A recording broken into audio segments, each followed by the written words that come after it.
Samarqandda mintaqa tarixidagi eng yirik voqea UNESCOning 43-sessiyasi boshlandi.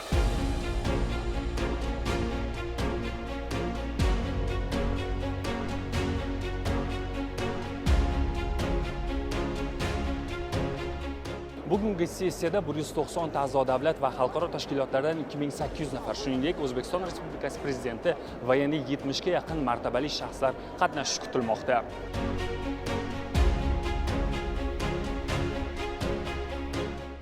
Men Samarqand sizlar bilan birga bo'lishdan xursandman.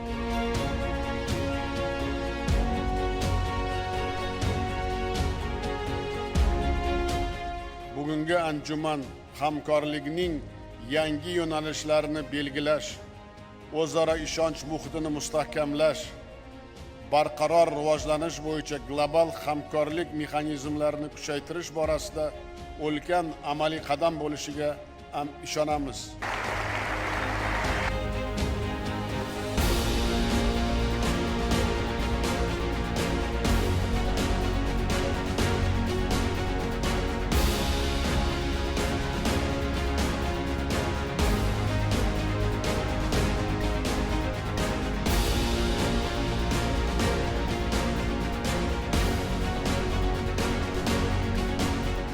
Bu tadbir nafaqat O'zbekiston uchun, balki boshqa mamlakatlar uchun ham o'ta muhim bir voqelik hisoblanadi. Asosiy mavzu bu yerda birinchi o'rinda o'sha ta'limga beriladi, ya'ni barqaror ta'limni rivojlantirish. Bu yerda biz yoshlarimizni hozirgi o'zgarib borayotgan yangi zamonaviy jarayonda ularga yangi bilimlarni alohida ta'kidlab o'tadigan bo'lsak, o'sha sun'iy intellektni o'rgatish jarayonida insoniyatni qadrini saqlab qolgan holda ushbu yangi jarayonlarni ham o'rganishga qaratiladi.